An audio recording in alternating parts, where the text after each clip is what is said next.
সামনে একটি কবিতা আবৃত্তি করে শোনাবো। কবিতার নাম প্রশ্ন, লিখেছেন কবিগুরু রবীন্দ্রনাথ ঠাকুর। মাগো আমায় ছুটি দিতে বল, সকাল থেকে পড়েছি মেলা, এখন আমি তোমার ঘরে বসে পড়বো শুধু পড়া পড়া। তুমি বলছো দুপুর এখন ছবে, না যেন সত্যি হলো তাই।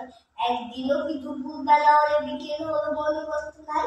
আমি তো বেশ ভাবতে পারি মনে, সূর্য ডুবে গেছে মাঠের শেষে, বাতি মুড়ি চুবড়ি করে নিয়ে শাক তুলেছে পুকুর পাড়ে এসে। আধার হলো মাদার গাছের তলা, গাড়ি হয়ে এলো দিঘির জল, হাটের থেকে এলো সবাই ফিরে, মাঠের থেকে এলো চাষির দল।